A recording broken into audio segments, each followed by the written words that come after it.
ਇਸੇ ਤੋਂ ਕਹਿੰਦੇ ਨੇ ਕਿ ਜਿਸ ਬੰਦੇ ਕੋਲ ਇਲਮ ਨਾ ਹੋਵੇ ਤੇ ਰੌਲਾ ਬਾਹਲਾ ਪਾਵੇ, ਹੁਨਰ ਨਾ ਹੋਵੇ ਤੇ ਰੌਲਾ ਬਾਹਲਾ ਪਾਵੇ, ਉਹ ਬਰਤਨ ਖਾਲੀ ਹੁੰਦਾ ਹੈ ਤੇ ਖਾਲੀ ਬਰਤਨ ਉਸ ਵੇਲੇ ਵੱਜ ਰਿਹਾ ਹੁੰਦਾ ਹੈ।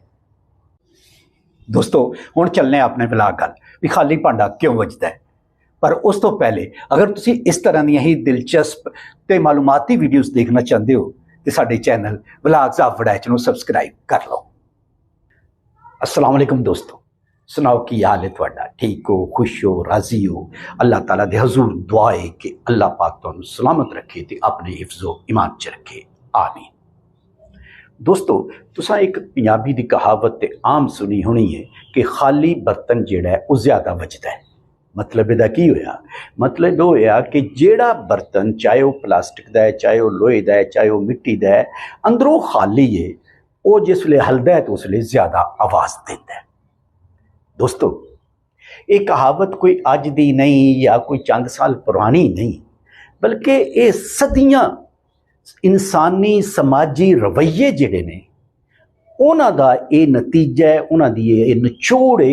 असल विच ये बर्तन की एक मिसाल है, एक तशबीह है, एक कहावत है इंसाना वास्ते कि वो इंसान जिहड़ा अंदरों खाली होंदा है। किस तरह खाली होंदा है? यानी जिहदे विच इलम की कमी होंदी है, जिहदे विच मुशाहदे की कमी होंदी है, जिहदे विच किधरे ना किधरे कोई कमी रह जाती है, तो फिर वो ज़्यादा खड़क करके ज़्यादा बोल के अपनी उस कमी ते काबू पाने की कोशिश करता है या उन छिपाने की कोशिश करता है। इलम उहदे च कोई नहीं हुंदा, ठीक है, हुनर उहदे कोल कोई नहीं हुंदा, लेकिन वो किसी महफिल च बैठे होवेगा तो खड़क खड़क के बोलेगा, उच्चा उच्चा बोलेगा, तो यह साबित करने की कोशिश करेगा जितना वो जानता है उतना कोई भी नहीं जानता।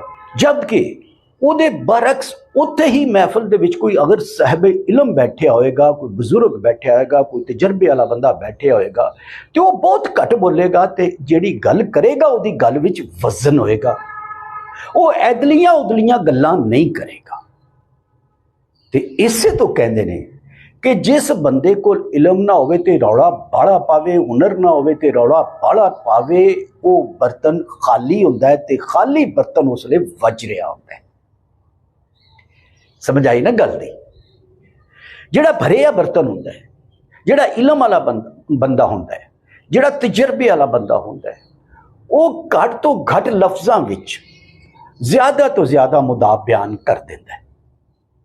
एक मिसाल ले लो, एक मीटिंग हो रही है, उस मीटिंग दे विच सारे अपनी गुफ्तगू कर रहे हैं, उत्थे जिहड़े मीटिंग जिस टॉपिक ते होनी है, जिस बंदे कोल घट तो घट उस टॉपिक के बारे इलम होएगा, घट तो घट अपने टॉपिक उत्ते अबूर होएगा, वो उत्थे बोलेगा ज़्यादा, कोई ऐदली मारेगा, कोई ऐदली मारेगा।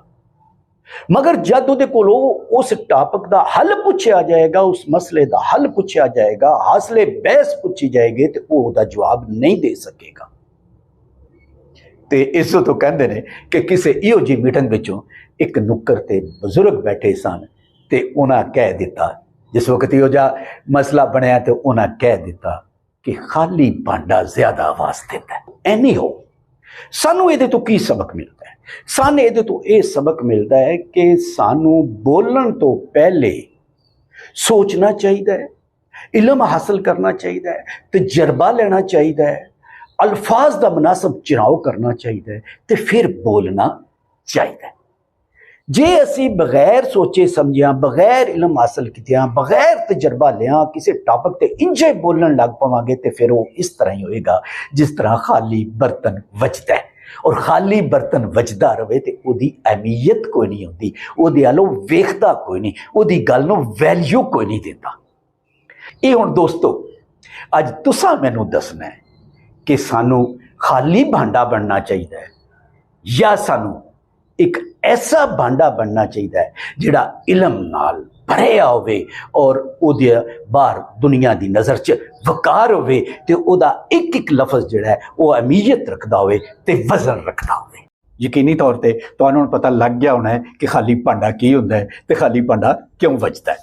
लिहाजा इस वीडियो नूं लाइक भी कर दिओ ते अपने दोस्तां नाल शेयर भी कर दिओ, ते जिहड़ा ये साडा चैनल है वलाग्स ऑफ वड़ैच नूं इहनूं सबसक्राइब भी कर लो।